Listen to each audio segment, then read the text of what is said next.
People were going to school a lot to study religious knowledge, English, business education, which unfortunately is something we're still continuing.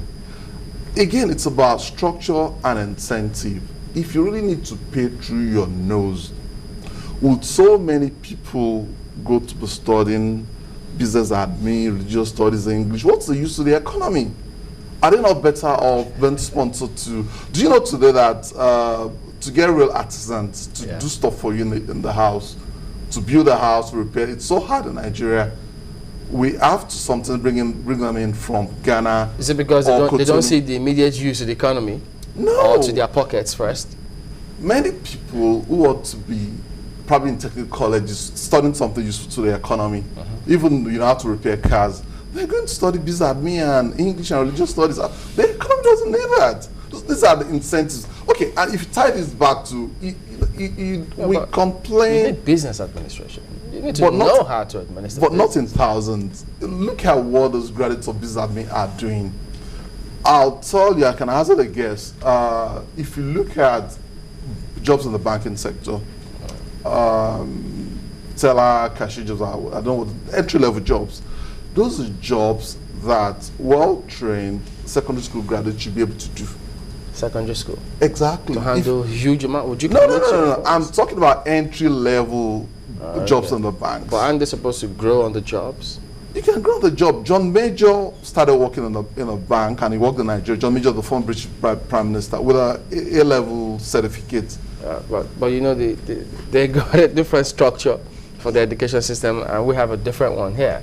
So with employers, for instance, would you readily take on anyone with that?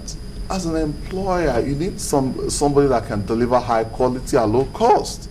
So if the secondary school system becomes so good, people would argue with you, the older guys like my dad, that look, the quality of the secondary school leaver in his own days is much better than the quality of the graduate. So if you go these days, these days, these days, the quality of a graduate in, let's say, 1965, they believe they speak better, they're more mature than the graduates you have today because of the rot in the system.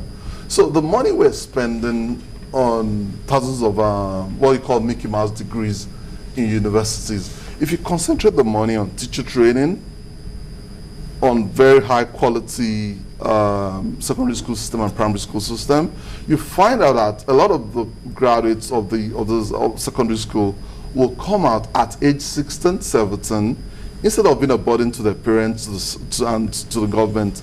They're already doing things in the economy. So does that to earn an income and contribute? Do we tie that to policy formulation or implementation? It's policy formulation, and policy is not something so complex. It's the incentives you offer, it's the structure of expenditure. Do I put so much money in opening new universities, new polytechnics, or do I, divert the money into teacher training, into paying teachers at the primary school so that we have very good graduates at that level? The former guest, Professor Awoshika, mentioned Finland. One of the secrets of systems like Finland and Singapore in terms of education is paying teachers so well that someone who is teaching in a primary school or a secondary school, they've elected to do that because the salary is so good, and there's pride in the profession. So you can't do that by you can't go about schools flogging teachers who are so well, badly trained, badly paid. It's not implementation, it's policy. Do you spend on universities and making thousands of people study religious studies, or do you focus on getting good teacher training, good graduates of the secondary schools, and anybody who has gone through, so that any people who have gone through the primary or secondary education system in Nigeria, they'll be able to perform at a very high level, and the economy becomes much more progressive. Those are the choices we can make. It's not only implementation. In making those choices, now, the politician who is in government, do you think he'll be interested in working out that policy that may not favor him or his relative? Okay. Yeah, we're in the realm of the process of policy making.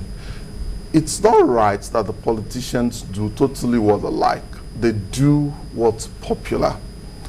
So, for instance, if the NESG at the summit is able to... Sorry, if they're doing what's popular, would we be where we are now? What's popular, right? The people that are making certain policies popular so that the politicians can latch on into it, have they done their homework?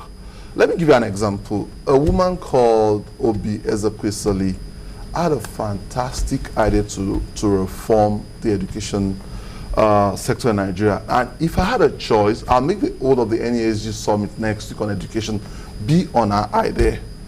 The idea is simple. Let's have, I've forgotten what she called it, you know, precisely, but the principle is a global, it's a well-known principle. Let's have partnership between the public sector and the private sector in education. And it's a solution that even America, Britain, they adopted. And it solves issues of funding and governance. Your former speaker spoke about inspectors not doing their jobs, school budgets being embezzled and all that. You can solve that by having a PPP. What does that mean? To remind Nigerians of that policy, which I think we need to go back to.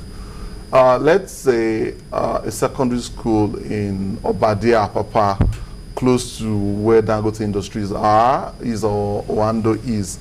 The government allows the PPP policy. So Dangote would say, or Oando would say that, look, I'm adopting the school and I'm putting 6 million or 10 million naira into the school. But there are certain issues there are certain things you need to decide on and implement before you get there. The problem is not funding, it's governance. So if the guy put 10 million, he has to be sure that he has a say over the way that 10 million is being spent. So 10 million for the school, 10 million from the government. There's a governing board. And on the governing board, you have a representative of Dangote or Ando and also parents. What that does is that it makes that guy at a local education authority who does budgets the way he likes, it makes them less relevant to the scheme of things. It makes that principal much more accountable at a very local level to parents, to the person adopted, to the company adopting the school. That's someone that's representing Dangote or Ohando on the government board is likely to be someone articulate, intelligent. He's donating more than money, he's donating time. If you have this kind of thing going on, people's lives will change. Money will go into school. People want to donate to their old colleges. I went to government college, Ibadan. You hear people going to the school and weeping, wow, is this the school that made me this famous engineer in the US? How can it be like that? Those guys can put a lot of money in the schools, but you need the structures. Governments need to answer by PPP mechanisms. That's policy, not implementation. Okay, interesting. Thank you for coming on today. Thank you. Okay, we'll be back and look at some comments and see what you have got to say about all of what we've spoken of today. That's when you join us again after the break.